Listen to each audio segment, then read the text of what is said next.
Hello, I would like to welcome all the viewers to this panel discussion with the topic of land acknowledgements and integration into your place of work. This is a sequel to the series entitled Land Acknowledgement and Indigenous Perspective. Today, we're going to be focusing on the topic of land acknowledgements, but this time from the perspective of integrating land acknowledgements into different places of business and work. Our hope is that you'll benefit from this conversation that we're going to have with 5 of our local leaders in Sitka, Alaska.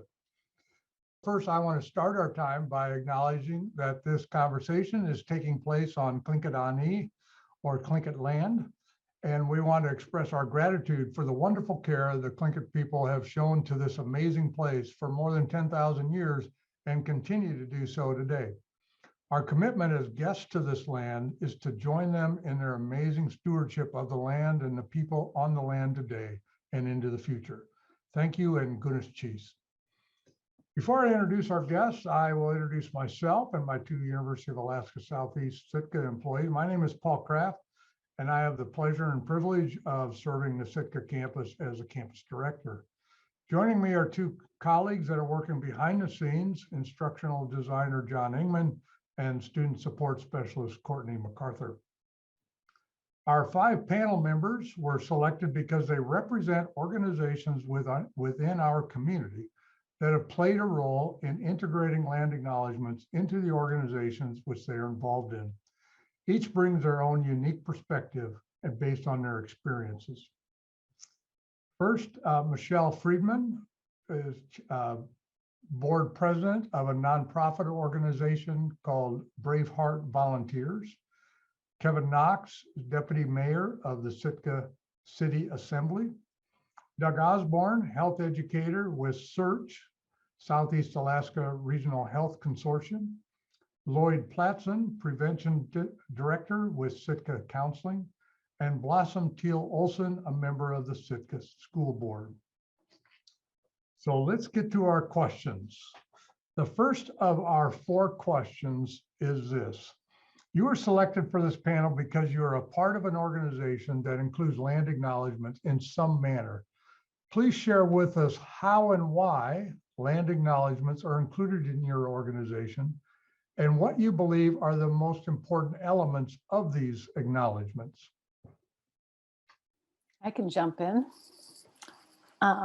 Good evening, and thank you for inviting us to this opportunity. And it feels good to just be able to share with this awesome group of people and be with you.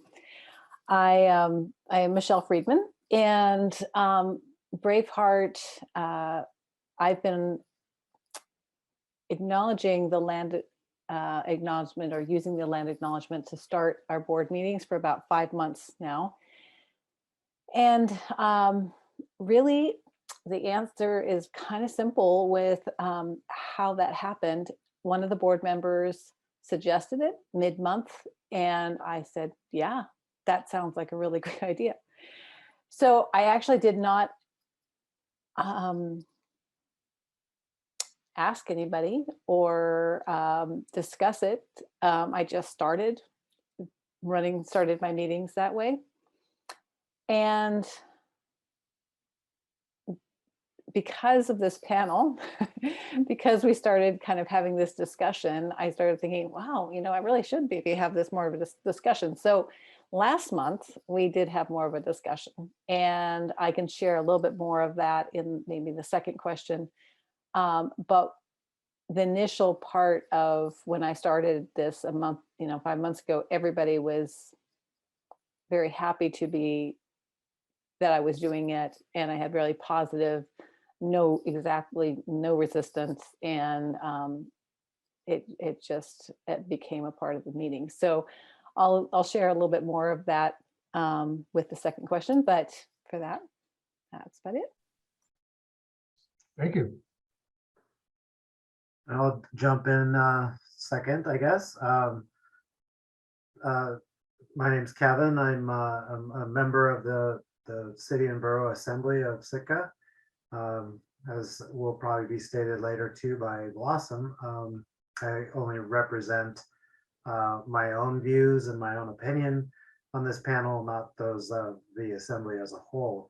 Although back in November of 2021, the city and borough of Sitka adopted a land acknowledgement to be read at all official meetings of the city and borough, to be read by the presiding chair, whether that be the mayor or deputy mayor or vice deputy. But all meetings will be started with that land acknowledgement. The context in which we brought that forward was a long, somewhat long journey for the assembly and discussions within the community. The assembly regularly holds government to government meetings with the Sitka Tribe of Alaska and in the tribal council. And in those meetings, we had often in the last several years had discussed the possibility or the opportunity of providing or including a land acknowledgement within our meetings format and in our agenda, and just kind of as an opening to any of our discussions or public forums. It was the summer of 2021 that I started having discussions with some tribal council members, as well as some council members who were running for office in that election cycle, as well as one other assembly member to co-sponsor a land acknowledgement. And we put together the current land acknowledgement that we have to be something that was simple and easy, I guess easy to read for anybody to understand and know that the acknowledgement was simple, straightforward, and just yeah, and genuine too. There was one change that was made to the original draft at the assembly table, which I think actually strengthened the acknowledgement. And just to read it out, because land acknowledgements vary from organization to organization, and from context to context too. This one reads, the Assembly of the City and Borough of Sitka would like to respectfully acknowledge the traditional first people of Sitka. With gratitude, we proceed on Klinkanani. All right, well, I'll jump in on the question here.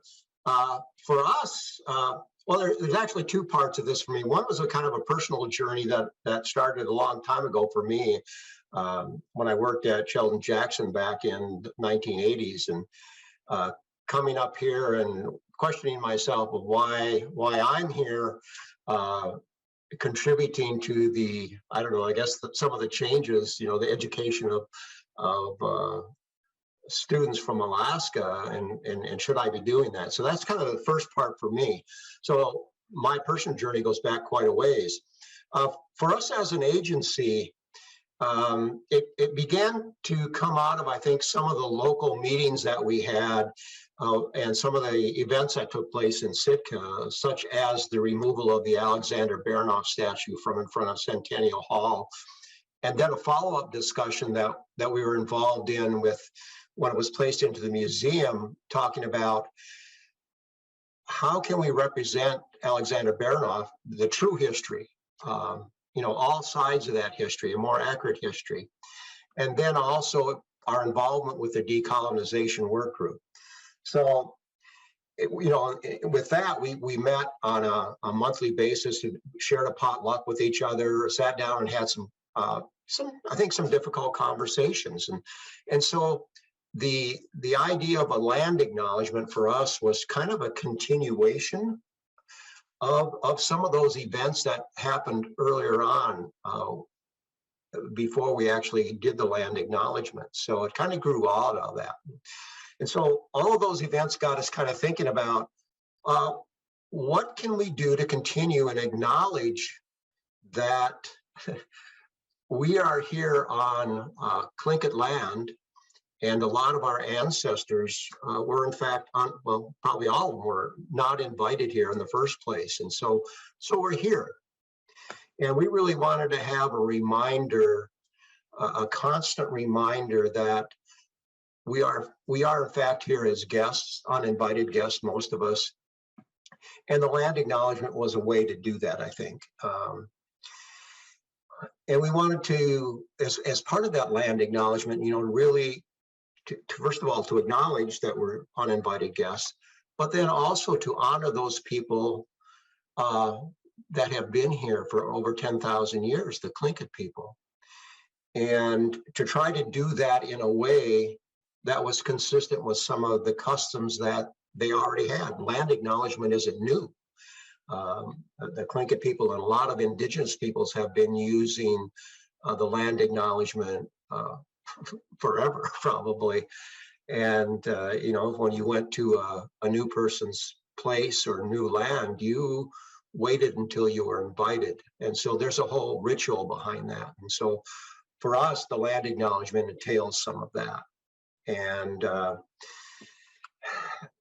really wanted to keep for us the acknowledgement of that, and how do we honor and how do we show respect for those people that have been here for a long time. As part of that process, we did a fair amount of research. I know for myself, I went on all the different websites about land acknowledgement. We were fortunate that we have an indigenous woman that works on our staff. I sat and talked with her quite a bit to get her perspectives on that.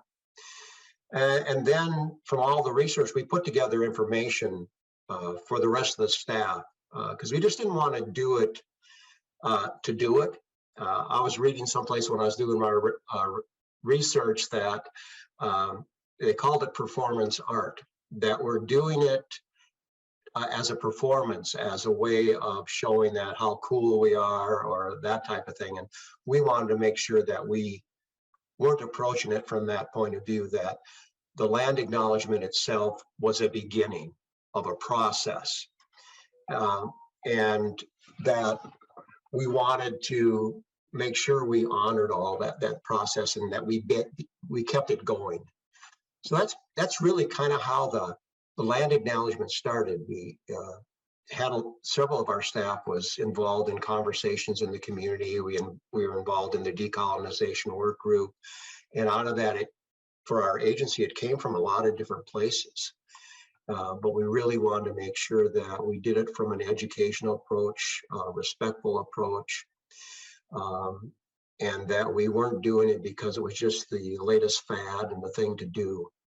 And so we came up with the idea of the land acknowledgement, of doing the land acknowledgement, not coming up with it, but the idea of doing the land acknowledgement as a way to remind ourselves, a way to honor those people whose land we're on, and a recognition that this really is, in fact, a first step of the process for us, I think, of, in some ways, of reconciliation and of healing the relationships that were destroyed along the way because of the way that our ancestors may have chosen to come into this land. So I think that's probably, in terms of the importance, I guess, or a way of doing it, is I'd encourage other people to really do that education, do that reading, know why you're doing it in the first place, and realize that it just really is a first step in a long process of working to heal and to come together as a community. So I think that's about all I have to say right now. I'll go. I'm a pretty quiet person, and I like to keep to myself. Ovanga Ataga Banirak. My name is Blossom Teal-Olsen. I am currently on Tlingit Ani. I think as a whole, when I think about being asked to be on this panel, and having, being a part of an organization such as the Sitka School Board. You know, first and foremost, I am an individual person, and everything that I say is my own views. I do represent myself, though I am a part of an elected body within the city. So I don't represent the school board. But what I can say is, what comes to mind is the words of Katie John: "Everything I know, I keep in my head." Uh, and I, you know, if you know Alaskan history, um, you know, you tend to see that a land acknowledgement is part of a bigger picture in the land that we live and call home. So I think land acknowledgements are so important because in my mind, I see it as a grassroots effort in a way, because currently we live in a state that does not recognize federally recognized tribes. We also have many other different issues that Indigenous people have been fighting since time immemorial. We were born into advocacy. We as Indigenous people, you know, have federal regulations on everything that we do when it comes to whether it be our food that we provide for our families, and it comes to the cities that we live in. And it also falls into the schools that our children go to. So again, once you learn about Alaska's history, I think as land acknowledgement, once it's a fine prick, once you take the fine needle out of the haystack, I think a lot of hesitation comes from, if we open this door, you know, what are we going to see behind it? And so I think a lot of people approach it with hesitation because again, Alaska has a sordid, as well as you know, the American history has a history that sometimes isn't easy to look at. And I think as a child who was, you know, raised within a school system that taught, you know, Columbus sailed the ocean blue in 1492, you know, and you have this history that was taught that was not necessarily accurate. I think, again, back to why it is important, because it gives validation to the Indigenous people who were here, and it sheds light on the actual history of the people that called this land home. So it's integral in making sure that change happens. For me, you know, the issue of adopting a land acknowledgement started in December, I think, of 2020, and we adopted it in September of 2021. And it took some time because I think all of us who are currently on the school board recognize that we are visitors on Tlingit, and to completely go ahead and put together words that may be meaningful to us, it wasn't really quite in our place to not seek out the participation of the local tribe. And so the way the school board chose to, what we chose to do, or what the organization that I'm a part of chose to do, was to say that, first of all, put it on the agenda and then speak about it. And then we gave it to the tribe, the Sitka tribe of Alaska, the local tribe. And they gave us some options that would be respectful in their views. And we adopted the land acknowledgement that we currently now say before every meeting. So again, I call it a grassroots effort because, you know, when it comes to the matters of the indigenous people as a whole, we have so many different fronts that we are still fighting for. And this is one step towards letting people know the actual history of the First Nations people who called this land home. Thanks, Blossom. And my name is Doug Osbourne. I'm a health educator at SEARHC, and I'm also part of the Sitka Health Summit Coalition, which has been a health coalition since 2006. And that's where we adopted it as a health coalition. And then just me personally, I'm in the position of working with different groups and facilitating meetings and convening meetings. And I think a land acknowledgement is just a respectful way to start. You saw that modeled when Paul opened up this talk and just gave us a context of where we are on planet Earth. And so I think it really contributes directly to creating a culture of health.